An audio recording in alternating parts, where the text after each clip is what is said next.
A Ana, né? A Ana ela tem um estudo aí sobre astrologia tradicional, apesar dela ser nova, mas muito consciente, muito legal poder bater o papo com ela. A gente falou sobre os luminares e ela trouxe aí vários insights, várias consciências, foi um puta aprendizado. É o tema é os luminares mesmo. E, e tem essa coisa assim, né, que ela falou e para mim ficou gravado assim. A gente tem essa coisa de iluminar, né? Até eu, né? O eu solar, esse lance da consciência e tal. Só que o inconsciente ele tem o seu brilho, né? Tem o seu brilho, a sua força e sua potência e sua predominância aqui. Ninguém chega na luz sem ser pela sombra. E foi muito legal esse papo com ela. Tenho certeza que você vai adorar. Ana, vamos lá bater um papo. Você vai adorar. Oi, Ana. Olá, Rodrigo, boa noite. Oi, gente, boa noite, bom dia, para quem estiver vendo depois, né? Boa noite aí, seja bem-vinda. Obrigado aí por ter aceitado o convite. Eu que agradeço. Ana Tomazini. Tava aqui falando que você já nasceu bruxa, né? Desse tamanho, falando assim, coisa de gente grande. Eu falei, que isso? O que aconteceu com essa menina, gente? Eu sou lunar, aí parece mais jovem. Ah, é. Enfim, pra gente esquentar enquanto o povo vai entrando, se você quiser se apresentar, a gente vai dando o tom da conversa daqui a pouco. E eu, Saturnália, Saturnara tá por aí. é... Bom, eu sou a Ana Tomazini, sou astróloga, professora na Saturnália de astrologia, também sou taróloga, sou formada em história, é, é, estudo astrologia desde 2015, comecei os atendimentos em 2018 e desde então estou nessa vida. Que legal, que legal. E me conta, a gente tem o mesmo tempo de astrologia praticamente, né? Eu comecei também a estudar em 2014. E aí de lá pra cá você esqueceu a história ou veio junto? Não, a história sempre vem junto, não tem jeito. Não tem jeito, a história sempre vai estar junto. E eu acho que esse diálogo é muito importante, é muito fundamental, porque justamente dá essa dimensão mais coletiva, mais social, mais ampla, de eventos também que abarcam muitas pessoas, né? E aí eu acho que a história, ela me deu esse substrato, esse chão, em alguma medida, para que eu pudesse também ter esse olhar mais amplo,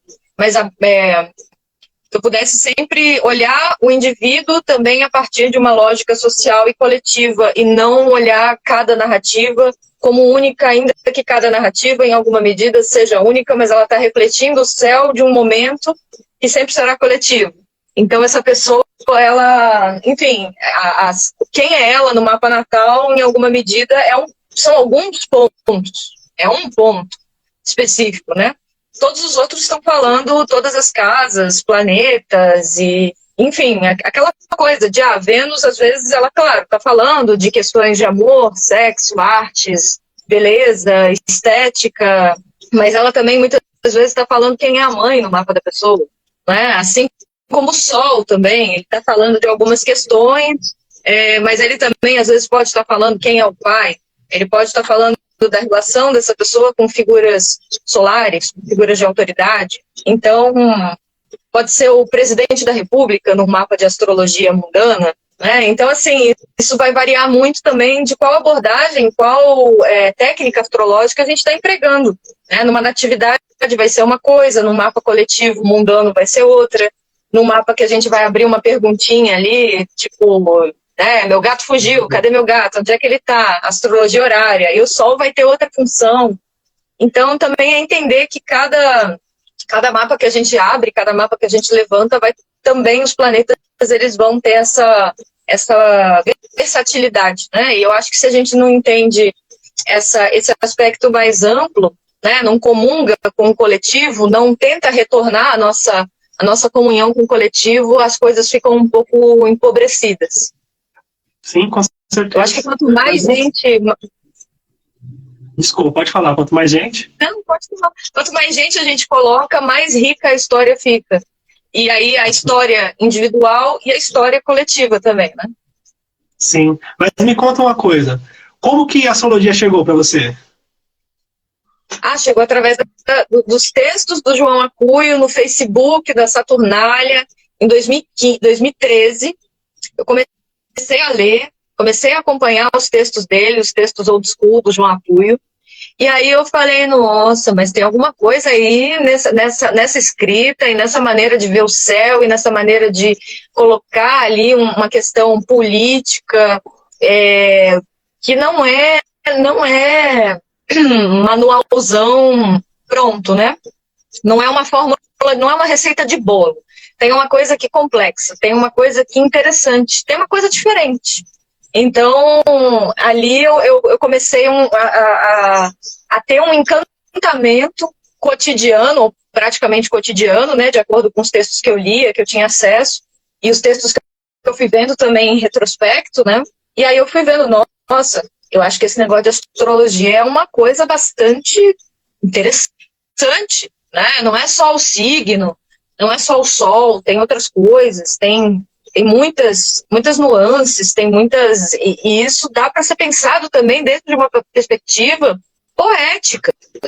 Então, acho que essa coisa da poética e da poesia, ao mesmo tempo, explodiram na minha cabeça. E aí eu me apaixonei profundamente pela astrologia. Oi, Mário, boa noite. O João lá de Curitiba te fisgou no Rio? É isso? Você estava no Rio?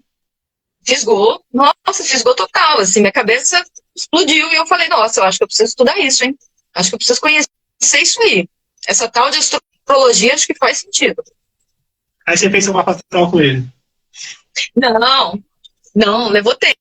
Eu fui fazer os estudos solitários, assim, durante um bom tempo. Fui estudar os tradicionais. E aí eu vinha a entrar em contato mesmo com o João muito tempo depois, assim. Mas eu já estava ali sempre acompanhando. Entendi. E aí você associa essa questão de você ter esse olhar mais social, que eu acho que só enriquece, assim, com o fato de você já ser historiador. É isso, né? Eu acho que também. Eu acho que eu sempre gostei disso. Eu sempre gostei de olhar essa coisa no plural. E também sempre tive essa coisa esquisita de bruxa, essa coisa de anteninha, para-raio. Aí muita gente às vezes vinha na rua e começava do nada a contar a vida para mim. Aquelas coisas de sentar do lado no metrô, no ônibus e falar, então, eu vou contar uma coisa aqui para você que eu nunca falei para ninguém. E aí eu falei, nossa, eu acho que dá para unir aqui, né, juntar aqui uma aptidão, né, de separar raio dessas pessoas que estão precisando e necessitando de alguma maneira comunicar, se abrir, falar e fazer isso direcionado, né? Porque às vezes é isso, a pessoa chega e precisa falar algo e aquilo já está resolvido. Às vezes não, né? Às vezes você precisa direcionar a pessoa em alguma medida, auxiliá-la, né? Como a gente muito fala sobre o que é um mapa natal, por exemplo, né? Como uma carta de navegação. Então não adianta nada aquela pessoa estar ali com as coordenadas se ela não sabe interpretá-las. Então a gente vai lá, interpreta as coordenadas para a pessoa e fala, ó, tá aqui, né? E aí a pessoa vai, pega o lemezinho da sua embarcação e segue jornada. Então acho que a astrologia veio nesse sentido também de, poxa, eu acho que eu tenho isso em alguma medida, isso que me escapa, essa dimensão bruxa, né? Que me escapa, e de alguma maneira eu acho que eu posso direcionar isso para ajudar as pessoas, para ser útil para essas pessoas. E depois do seu mapa você identificou essa questão de ser bruxa? Não, se eu for invasivo você me fala. Fiquei curioso agora. Eu acho que tem várias possibilidades, né, da gente interpretar um mapa de bruxa, assim. E no seu mapa, você identificou alguma coisa? Eu acho que tem casa 9 na bruxaria, né? Assim, bruxaria eu digo de uma maneira muito ampla, né? Eu acho que é um sentido de conexão com o divino, de conexão com o sagrado, de conexão com algo que nos extrapola nesse nível mais cotidiano das nossas... Enfim, da maneira como a gente vive, né? Aqui, a gente, assim, galera ocidental que tá nesse sistema capitalista muito desconectado, né? E acha que não é natureza, né? Aí é um problemão. Não, tem certeza, né? Tem certeza, né, que ele é natureza. Você sabe que aí eu fui te stalkear seu Instagram, aí eu vi, acho que uma live, uns vídeos seu gravado, e eu te vi falando dos luminares, justamente disso. E eu parei, fiquei ouvindo, eu falei assim, nossa, mas quantos anos tem essa menina? Ela tá falando assim, igual gente grande. E daí que eu fui te chamar, assim, eu achei muito... Porque a gente vai entender também depois que tem um monte de gente falando de astrologia, mas quando a gente entende um pouquinho, a gente sabe que tem um monte de gente repetindo um monte de coisa que não sabe por que está dizendo. E tem algumas pessoas que conseguem ter uma oratória de algo que ela estuda mesmo, assim, né? E é diferente, né, quando a gente encontra pessoas assim. Daí, falando dos luminares, o porquê que essa sua identificação com esse tema? Você consegue traduzir, não? Eu acho que vem dessa última questão que a gente falou, né?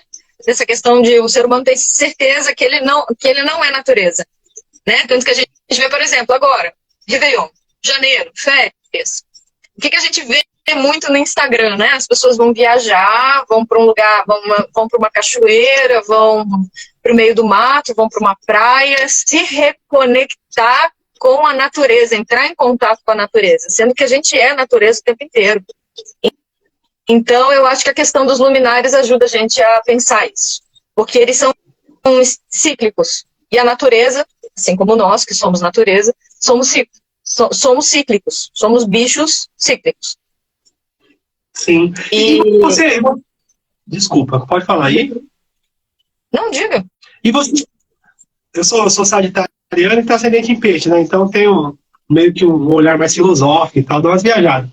Você comunga da ideia de que existe um processo evolutivo e se a gente não consegue evoluir, a gente acaba repetindo e ficando no mesmo ciclo? Eu não usaria bem a questão evolução, porque eu acho que a questão da palavra evolução ela foi muito deturpada, né? Como se a evolução necessariamente indicasse uma melhora. E a evolução, na verdade, é uma mudança. Se aquilo é agradável, desagradável, isso faz parte da evolução, né? E a gente parece que colocou as coisas muito chapadas, numa linha, sem perspectiva, sem profundidade. Né? Como se a gente tivesse, quando a gente olhasse um mapa, a gente não entendesse que aquilo é um círculo, que aquilo tem que aquilo é 3D, que aquilo tem profundidade, que aquilo tem perspectiva, a gente está olhando aquilo de um ponto, né? E eu acho que essa ideia da evolução coloca as coisas numa linha do tempo, por exemplo. Em tal ano começou tal coisa, em tal ano acabou. Sem entender que dentro daquele ciclo a gente tem vários outros ciclos menores, ciclos enormes e ciclos menores. E aí as coisas vão ficando mais complexas conforme a gente vai entendendo esse ciclo. E aí eu acho que para começar, tipo assim, qual é o ponto, né? Qual é o start? É olhar o Sol e a Lua. Tá, mas aí você falou que não usaria o termo evolução e você usaria o quê para falar sobre esse crescimento, a gente pode dizer, espiritual, esse crescimento de consciência de si mesmo, é isso? Eu diria um olhar para o espírito, uma reconexão com algo que sempre nos fez parte e que talvez a gente esteja adoecendo tanto, né, nesses últimos 200 anos, né, ou conseguindo mapear tantas doenças e tantas angústias, né, e talvez de alguma maneira isso possa ser respondido através da astrologia também. Acho que talvez não tenha nada que não seja respondido em alguma medida pela astrologia. Acho que por isso que a astrologia é tão encantadora e fascinante, assim. Entendi. E aí a gente começa pelos luminares. Por quê? Vou pedir demência um pouco, só pra gente ouvir, tá? Claro. Bom, a gente... eu penso assim, Sol e Lua, né? Até porque um é à noite, o outro é dia. Né? Então, assim, o reinado do dia é do Sol, o reinado da noite é da Lua. Então, a gente tem o período de um mês, mais ou menos, né, 27, 28 dias, que são formados pelas 4 fases da Lua, sempre em relação com o Sol, né? Então, quando a gente tem uma Lua nova, a gente tem o iniciar de um novo ciclo, que a gente chama de lunação, que é quando tem ali um casamento alquímico, né, entre o astro-rei e a rainha ali da noite, né? Mas, ao mesmo tempo, também a gente tem as estações do ano, e eu acho que entender as estações no sentido de vai ter um momento que vai ter muito sol, que vai ter muito brilho, que vai ter muito calor, que vai ter muita vida, que vai ter muita abundância, que as coisas vão estar nascendo e brotando e germinando e saindo ali da terra e tudo é muito bonito. Mas também vai ter aquele momento em que as folhas começam a cair, as flores começam a murchar e vai vir um período mais frio, mais para dentro. e que isso também faz parte, e que depois tudo recomeça, né? Então, eu acho que a gente tem um sentido, às vezes, muito quase patológico, né? Eu costumo falar, eu falei isso, acho que numa live, né? De uma relação patológica com o Sol. A gente não está vivendo o ciclo solar, a gente não está entendendo que todos os dias o Sol, simbolicamente, ele se deita, portanto, ele morre, né? Ele vai experienciar ali uma passagem pelo submundo, e quando ele nasce, quando o Sol nasce, de novo, ele se coloca ali, né? Para nascer, a gente está tendo uma vitória do Sol mais uma vez, né? Então é uma encenação cósmica, né? É um teatro cósmico da vitória da vida sobre a morte. Então isso já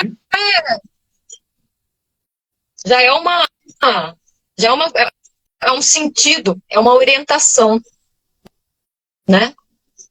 Entendi. É aquela coisa de, se não sabe o que fazer, olhe para o céu.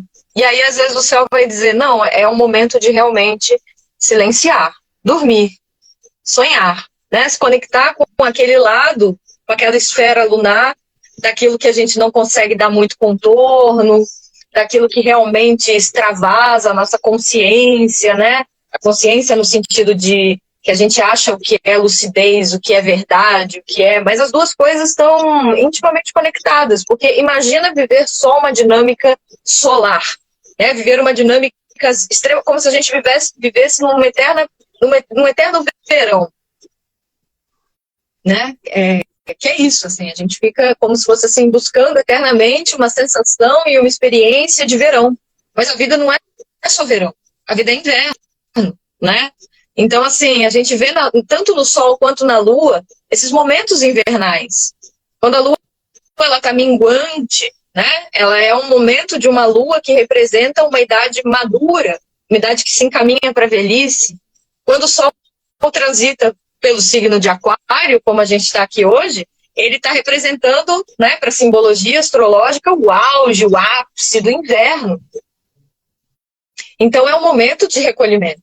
São momentos de recolhimento e expansão. E aí, como eu acho que a gente não tem essa dimensão, que é tão básica, né? Que é milenar, olhar para o céu e ver que o Sol está a pino. Então, a gente está no auge do dia, né? Tem momentos que a noite ela é mais escura. Então, a gente sabe que essa noite ela se adensa em algum momento, em algumas horas, mas depois ela vai começar a ficar menos densa, cada vez menos densa, e aí o Sol ressurge. Sim. Então, acho que essa conexão esse olhar, né? É só uma questão de observar, é só uma questão de olhar para o céu, que é uma coisa que está o tempo todo na nossa vida, né? Então, assim, é olhar, não precisa olhar para o céu e dizer, nossa, ali está a constelação de Órion, né? Ali é a alfa do cão maior. Não precisa, né, dessa complexificação. Pode também, se quiser, claro, né? Mas, assim, é olhar e falar, nossa, tem um Sol ali, a pino. Mas, de repente, ele, em determinado momento do dia, ele vai passar por uma morte simbólica. E ele precisa passar por essa morte simbólica. Senão, o cosmos se arrebenta, vamos dizer assim, né? A Lua precisa surgir. Você acha que, claro, você está falando num contexto social, mas você acha que individualmente a gente tem a necessidade de reconhecer as nossas sombras, né, a nossa intimidade, para que a gente consiga ascender e alcançar esse processo? Acho que sim, né?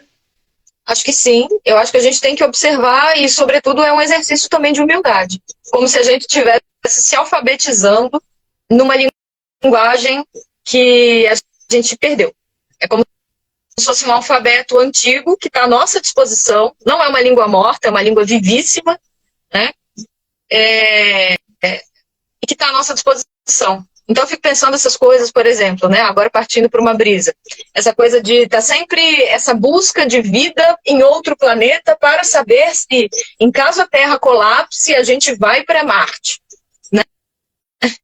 Então, assim, nossa, a gente tem uma fortuna, a gente tem uma riqueza tão gigante no quintal da nossa casa, e a gente está se deslocando lá para a casa do caramba para olhar o quintal do vizinho. Então, eu acho que é isso, assim, é olhar que no quintal da nossa casa tem muita riqueza. e que se a gente souber olhar aquilo com paciência e humildade, a gente consegue, de alguma maneira, entrar numa comunhão maior com a gente mesmo também. E aí, no seu olhar, é que eu não consigo, eu sempre tendo aí pro individual, né? Mas, no seu olhar, numa interpretação do mapa, a importância maior é sobre os luminares. Nesse primeiro reconhecimento? Depende. Depende do quê? No mapa natal, eu olho em primeiro lugar para o ascendente. Tá. Se o ascendente da pessoa é peixes, eu vou olhar para Júpiter. Mas a gente sabe que Sol e Lua tem um borogodó diferente. Eu acho que é isso. Sol e Lua tem um borogodó diferente. Eles são luzes, eles são luminares, né? Eles são pontos de luz. Isso é muito importante, porque onde há luz, há vida. Onde há luz, há visibilidade, né? Então, olhar o mapa, mas entender que essas luzes elas vão exercer um papel diferenciado. Por exemplo, Sol e Lua não entram em movimento retrógrado, né? O Sol que coloca os planetas em combustão, né? Quando um planeta fica muito pertinho ali do Sol, ele fica queimadinho. Então, isso tem uma função astrológica, isso tem uma função na interpretação daquele mapa. Saturno não deixa ninguém combusto. Vênus não deixa ninguém combusto, né? Então, a Lua também não. Então, eu acho que é entender que eles têm uma dinâmica diferente e que eles vão estabelecer os ciclos de mensais, sazonais e, portanto, anuais também. Sim. Tipo, sim. Sim, porque eu sempre penso isso, né? Tipo, a gente tem o 13º salário. São o quê? São 13 luas. Né? Porque são 13 luas no ano. São 13 lunações. São 13 ciclos lunares. Não são 12 exatamente. Né? Então, tipo assim, a gente entender uma coisa que a gente vive muito, muito presente na nossa vida, né? Que é receber o nosso 13º salário. E por que a gente tem esse direito? Porque é um direito lunar, né? É um direito do ciclo da lua. Porque não são 12, são 13, né? Quem estabelece essa lógica do 12 é o Sol. Entendi. Então, é isso, né? E eu acho que fica legal quando a gente pega esses exemplos nossos cotidianos. Tipo, o 13º salário e a Lua. Né? São 13 lunações, portanto, são 13 partes de um valor que você vai receber lá por um trabalho que você fez. Entendi. É um direito. É um direito. E sobre a questão lunar, no sentido quando... Porque, por exemplo, trazendo para cá, nesse meu trabalho de ajudar as pessoas, no processo de adicção e tal, eu sempre enxergo a Lua como sendo o primeiro ponto, né, para trazer a consciência no sentido de sair da carência, né, sair da necessidade emocional, sair dessa meninice, né? Como você enxerga isso? Até nesse sentido social. Eu acho que, assim, a Lua ela está representando o povo, né? Então também eu acho que é isso, né, que o Marco colocou ali, o direito lunar, né, como direito matriarcal. Então acho que também essa questão do Sol, como a gente está conectado ao Sol, né, a gente está conectado muito a uma lógica de uma coisa patriarcal, né? Então assim, acho que já resgatar essa Lua já é resgatar isso. Entender que a Lua ela tem uma função muito múltipla, né? Que ela é mãe, que ela é nutridora, que ela acolhe, que ela é extremamente mutável, né? Então, assim, também entender que tem uma loucura no Sol e tem uma loucura na Lua. Porque eu acho que normalmente a gente fica um pouco nessa dicotomia que a Lua é essa doideira, essa dinâmica da doideira, e o Sol é exclusivamente um astro muito bom, muito benéfico, muito incrível, que vai trazer luz, verdade e consciência. Sim, em primeiro momento, sim. Mas também, se você chega perto demais do Sol, você se queima, você se torra, né? Você perde ali a noção de muitas coisas. Você perde a perspectiva, né? De profundidade, você não vai ter essas dimensões. Então, assim, respondendo a tua pergunta, porque eu tendo a dar uns volteios, né, caranguejeiros, mas no final eu volto, eu juro que eu volto. A lua tem essa coisa da carência, né? Onde está a lua em alguma medida também tem as nossas carências primeiras, né? Porque a lua é também essa figura que coloca as almas ali no corpo, né? As almas em contato, em conexão com o corpo na Terra. Então essa é uma possível leitura da lua, não é única, não é exclusiva, a lua é muita coisa. Deixa eu pegar outro gancho que me veio agora. Então, dentro desse seu olhar, né, a gente pensando nesse contexto social, essa desconexão com a questão do inconsciente, com o sagrado feminino, né, com a questão com tudo isso que está aqui, que está pulsando, né, com muita voracidade, muito mais rápido, essa desconexão, a gente pode dizer que por conta disso a gente está mais maluco do que deveria ser? E não reconhecer esses complexos inconscientes? É sobre isso que você está falando, né? Sim, é sobre isso. Porque quanto mais desconectado, a gente tá mais doido. Porque para olhar, em primeiro lugar, que para entender o que é luz, a gente precisa saber que onde tem muita luz, tem muita sombra. E a gente não quer ver isso, né? A gente quer olhar a luz. Por isso que eu tô falando, a gente tem uma ansiedade que eu acho adoecida de viver eternamente uma luz, um dia, um verão, uma alegria, sabe, férias na praia. E calma, porque vai precisar ter noite, vai precisar ter essa dimensão onde você se deita, sonha, não entende absolutamente nada, mas ali tem uma chave de muitas compreensões. Você pode optar, acessar aquilo de alguma maneira, né? Ou não. Você pode fazer, eu vou estabelecer aqui um sonhário, né? Começa uma coisa bem simples. Pega uma folha, eu não lembro nada, meus sonhos são muito doidos. Normal, o sonho de todo mundo é muito doido, né?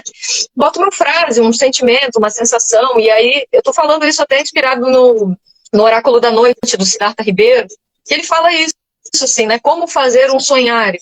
Né? Então, aí você vai, registra uma frase, um sentimento, e aí tem essa coisa de também as coisas se mostrarem a partir do momento que você dá atenção, que você mostra que você quer ouvi-las. Então, tem pessoas que dizem, mas eu não lembro, eu não sonho. Né? Eu não sonho nada. Não, você sonha, mas você não lembra. Então, se você começar a querer escutar o seu próprio sonho, né, a querer dar voz para ele, tipo, no sentido de, tudo bem, isso aqui é cifrado, isso aqui é encriptado, né?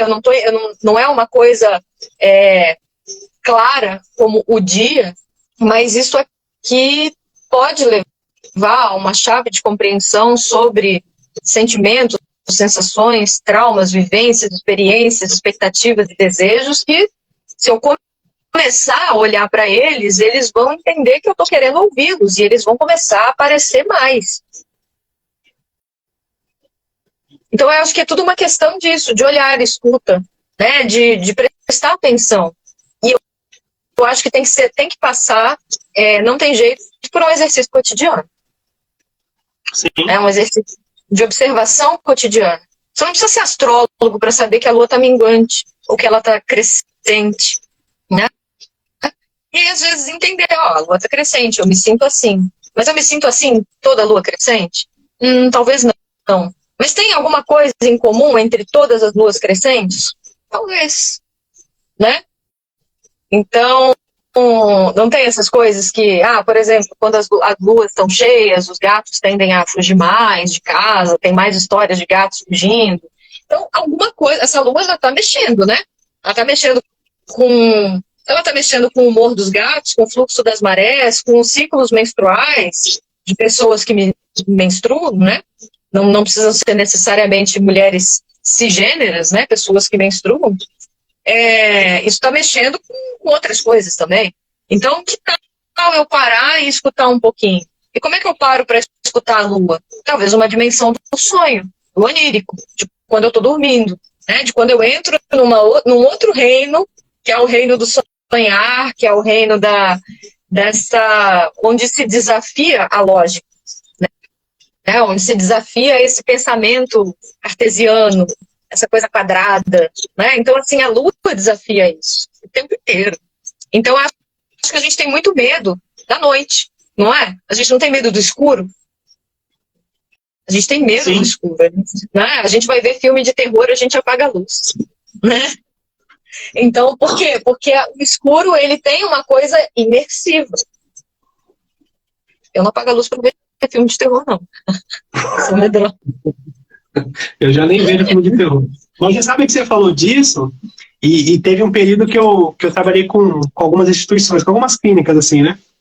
E era impressionante, assim, o quanto nas passagens da lua, assim, tinha aqueles motins, né? O pessoal fugia, tinha aquelas brigas, aquela coisa assim, era muito, muito evidente, assim, né? A presença da lua. Só que culturalmente a gente não tem a gente não tem essa escola, né? Esse estudo de olhar porque a gente sente, né? Na verdade, a gente não. Ninguém ensina pra gente o que é sentimento, né?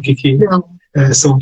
Daí a gente vai saber depois que apanhou um monte, você, tá, isso aqui é tristeza, isso aqui Isso. A gente não tem essa cultura, né? É impressionante, tinha que ter isso na escola, né? Sim, né? Eu acho que tinha que chegar no primeiro dia de aula e falar assim, gente, tem dias que vocês vão estar alegres. Tem dias que vocês vão estar mais na sua. Tem outros que vocês vão estar tristes mesmo. E isso faz parte, porque o humor, né, ele flutua. Ele flutua como a lua. Claro que tem pessoas que são mais lunares, e daí tem essa coisa do lunático mesmo, né? A lua também, eu acho que, entre aspas, os problemas, né? Pensando nessa questão que você falou da adição e tudo mais, né? Tem essa questão da lua. Eu acho que é isso, né? Justamente a gente não tem, a gente segrega sentimentos que não são colocados como bonitos, né? Então a raiva a gente reprime, o medo a gente reprime, a gente não olha para eles, né? Então eu acho que é isso que você está falando, né? É o olhar. E aí também eu acho que vem essa ideia de luz, de luminar, e de que no luminar também há sombra. Se a gente não reconhecer a sombra, a gente nunca vai ter chance de ter uma vida mais plena, mais saudável, mais consciente e inconscientemente rica, né? Perde o sentido, né? O solar perde o sentido. Sim, por isso que a gente tem que entender as duas coisas, né? E dar a devida importância para ambos. Então, acho que a gente está precisando muito restaurar um sentido saudável de relação com a lua, com a noite, com o ciclo, com essa flutuação de humores que pega a gente mesmo, pega, não tem jeito, como algo natural, como algo totalmente natural. E aí, talvez seja isso, olhar para o céu, olhar para os bichos, olhar para o crescimento das plantas, olhar quando está brotando uma florzinha, olhar quando essa florzinha está murchando, saber que de repente, né, essa florzinha vai surgir de novo lá no outro ano, né?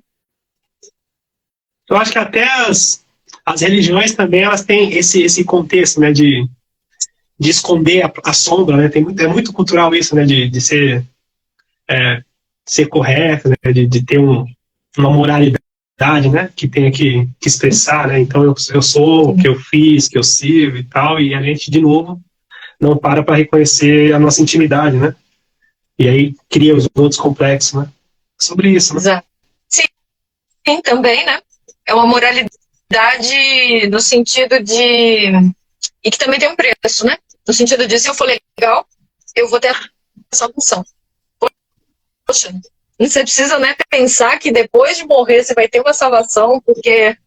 Por que você não pode ser legal só porque sim, né? Por que você não pode ouvir ali o coleguinha e não tratá-lo mal, não discriminá-lo, né? Porque ele é uma pessoa viva, ele é um ser vivo, como você. E sem contar que esse ser legal parte de ser legal com o outro e negar a si mesmo, né? Claro. A gente valora o outro muito a partir do nosso olhar sobre nós, né? Sim. Sim. E nesse contexto, a gente fala nos bastidores, você falou a frase no sentido de que essas luzes também representam esse se achegar com o espírito, né? Você pode falar um pouco disso, não? Como que você vê isso? Sim. Bom, aí vai entrar um pouquinho de astrologuês, né? É porque a gente trabalha com lotes, partes, né? Chamados lotes, partes arábicas. E aí a gente tem como se fosse uma porção, um quinhão que está associado a um determinado cálculo. E existem determinadas partes que são específicas dos planetas. Então, os astros, os luminares, também têm as suas partes. E a primeira delas, a mais importante, a mais conhecida, é a parte ou lote da fortuna. E o que é a fortuna? Né? A fortuna, ela envolve um cálculo que tem relação Lua, Sol, ascendente. Então, Sim. é luz, ascendente, a pessoa, né? Então, ela está íntima com a vitalidade, com da onde ela vem, da onde ela parte. A fortuna é uma coisa mais de raiz, de base, né? Mais atávica, né? Algo que está conosco, que é dado. É o nosso quinhão, vamos dizer assim, né? Nosso quinhão de sorte, fortuna enquanto sorte. Não boa ou má necessariamente, mas aquilo que vem conosco. E de alguma maneira, e por outro lado, a gente tem também, invertendo essa fórmula, né? Quando a gente inverte, se é Lua e Sol igual a ascendente, dependendo se a pessoa nasceu de dia ou de noite, a gente vai ter a parte ou lote do Sol, que aí a parte ou lote do Sol é o espírito, né? Então a fortuna a gente pode pensar algo mais da alma, mas no sentido de algo conosco, atávico, que é próprio muito de cada um, né? E o espírito, de alguma maneira, o que nos faz, como se fosse, eu acho que é o Bonatti que fala isso, né? Que é o lote do devir, é o lote do vir a ser. Isso é muito bonito, porque é algo que, de alguma maneira, se a gente se encaminha para aquela direção, né? Aonde está aquela parte, em que casa, em que signo, quais planetas ela vê, com quem ela dialoga nesse sentido, né? Quais planetas ela faz aspecto. Se ela, e outra coisa também da parte da fortuna e do espírito é que, como são lotes da Lua e do Sol, respectivamente, é muito desejável que essas partes façam aspecto, né, trígono, sextil, quadratura até, com os luminares, né? Porque são partes dos luminares. Então, assim, a parte da Lua é algo enraizado, é algo que vem conosco, né? É algo de uma trajetória que nos antecede, que vai estar aqui presente também, enquanto a gente estiver vivendo aqui, né, nessa narrativa, nessa trajetória, com esse mapa, com esses caminhos. E tem o lote do Sol, que é algo que, de alguma maneira, quando a gente exerce, quando a gente consegue ter a lucidez e a consciência saudável, generosa, porque o Sol é isso também, né, na sua melhor faceta, ele é generoso. Ele dá luz para que os demais sejam vistos, né? E isso é muito bonito. Então, eu acho que é isso. Quando a gente consegue entender que tem uma luz que é nossa, mas que também nos extrapola, quando a gente se conecta a esse vir a ser, a gente vai caminhando em direção àquilo que nos é, em alguma medida, em grande medida, destinado. Isso é muito bonito, né? É muito bonito, né? Que isso? É uma viagem, eu acho muito bonito. Muito bonito. É bonito demais. E aí a gente está simplesmente perdendo isso, né? A gente está perdendo, a gente perdeu, e eu acho que a astrologia é uma reconexão com a vida, e com os ciclos, e de maneira saudável. Sim. É trazer a dignidade que a gente não nasceu pronto, né? A gente veio a desenvolver isso, né? Isso, e o espírito fala disso. Você vai desenvolvendo, você vai se conectando com aquilo, né? E aí você vai percebendo. Olha, quando eu, sei lá, mexo com a terra, eu me sinto muito feliz, eu me sinto muito pleno. Né? Então, de repente, o seu rolê é fazer um trabalho agrícola, né? É plantar, é colher, é fazer com que, sei lá, quando eu escuto uma pessoa, quando eu consigo ajudar uma pessoa, eu me sinto plena. Então, ali também é o espírito, né? Então, assim, quando eu leio um mapa, quando eu atendo uma pessoa e eu sinto que aquilo fez sentido, que aquilo, de alguma maneira, direcionou a pessoa, que a pessoa conseguiu ali nomear certas coisas, às vezes é isso também, né? Dar nome às coisas. Dar nome ao que se sente, ao que se vive, já é uma grande revolução, né? Então, quando a gente nomeia aquilo que a gente está sentindo, aquilo que a gente está vivenciando, ou quando a gente entende, não, isso é um processo.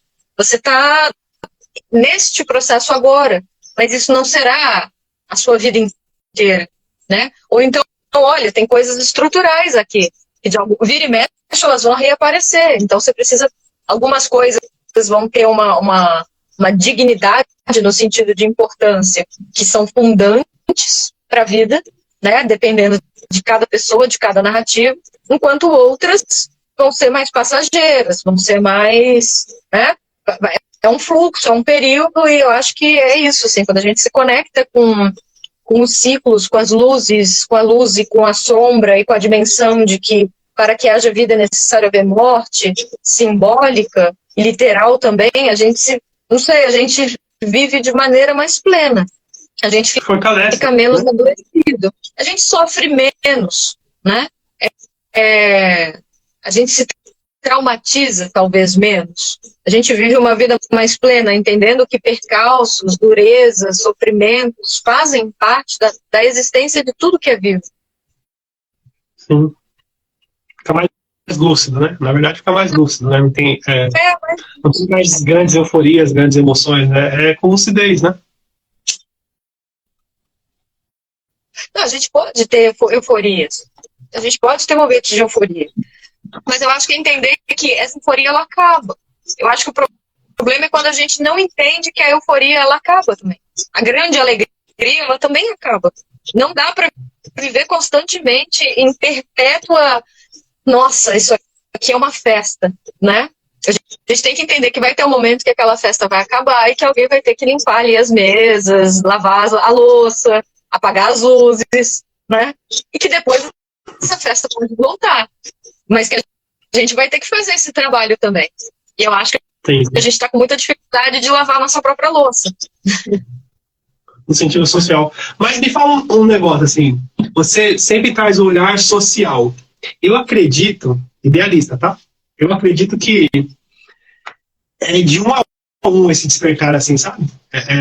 Eu vejo que é uma luz, outra luz, outra luz, outra luz, outra luz, há duas penas, né? Mas eu vejo que o social, ele... Acho que a gente perde muita energia, sabe? Nesse olhar social, por não conseguir dimensionar até, né? Eu acho que o olhar é mais individual. Pelo menos pra mim, o que você acha? É uma provocação, na verdade, né? Não, é que eu acho que uma coisa não está desconectada da outra, né? Eu acho que se você consegue auxiliar no processo de modificação de uma vida, você já mudou o mundo. Né? Não, assim, é olhar para o coletivo para olhar para o individual, é olhar para o individual para olhar para o coletivo, num sentido de diálogo. Não no sentido de dizer, olha, o coletivo sempre vai ser maior, porque o coletivo ele é composto de pessoas vivas, né? Então a gente tem que olhar para esse indivíduo, a gente tem que conversar com esse indivíduo, né? Então, assim, eu acredito também na potência. O que é isso? É trabalho de formiguinha, é trabalho de base. Se eu conseguir, de alguma maneira, né, fazer com que essa pessoa comece a andar melhor com as próprias pernas, nossa, é isso, eu fiz uma revolução. Então eu acredito nas micro-revoluções, nas micropolíticas, certamente. Por isso que eu falo, é uma coisa cotidiana. A gente não muda, a gente não vai mudar o mundo do dia para a noite. Mas a gente pode mudar, auxiliar no processo de mudança de uma pessoa, e isso vai ser enorme. Porque essa pessoa também vai poder auxiliar outras pessoas. E aí a coisa começa a se construir em rede, né? Eu acho que essa é a ideia. Um indivíduo auxiliar o outro para que a gente possa ter a perspectiva de uma rede de apoio, de uma rede de consciência, de conscientização das nossas alegrias e das nossas dores, dos nossos dias e das nossas noites, né? Muito legal, né? E o tarô? Como que é para você? Como que você encaixa o tarô nisso?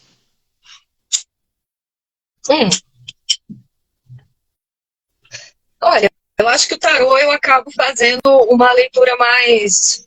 Acabo focando mais em questões pessoais, individuais. Assim como na astrologia também, em termos de atendimento de mapa natal, que é o que eu mais faço, né? Então, mapa natal, previsões, isso sempre, em alguma medida, está...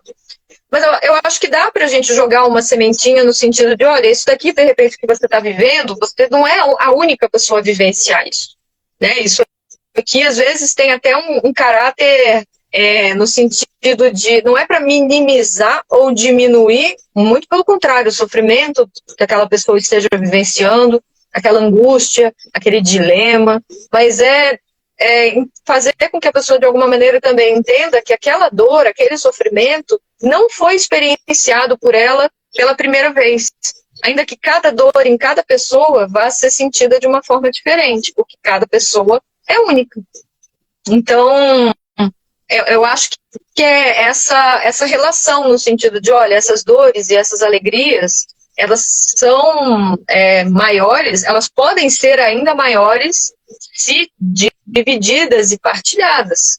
Por isso que quando a gente está muito angustiado, às vezes a gente precisa realmente conversar com alguém. Porque é isso, esse lugar da escuta, às vezes já é um remédio, né? Então eu acho que é isso, assim, a astrologia também enquanto remédio. A reconexão dessa pessoa individual num plano mais amplo, mais cíclico, né? Vai passar pela observação dela desses fenômenos numa ordem muito micro, muito cotidiana, muito particular, mas ela vai entender que outras pessoas também estão debaixo do mesmo sol. Né? Que essas pessoas... Então, acho que é isso, assim, eu não consigo cindir as duas coisas, eu acho que uma coisa tá ligada à outra, né? Indivíduo é sociedade, sociedade é indivíduo, o macro ele se expressa no micro, isso é claro, isso é óbvio, né? Então se eu consigo ter a proximidade com uma pessoa que está em intenso sofrimento psíquico, e em alguma medida eu posso fazer parte dessa rede de apoio, eu tô auxiliando numa micro-revolução, numa mudança muito grande. Porque essa pessoa ela vai estar também conectada a outras e ela vai também levar suas mudanças e as suas revoluções e as suas perspectivas para outros. Então, eu acho que sim, a revolução começa dentro de casa, começa com o outro, começa aqui nessa conversa minha e tua, começa com as doidas e os doidos que estão aqui ouvindo a gente, né? Que estão aqui comungando com a gente, né? Sim, muito legal.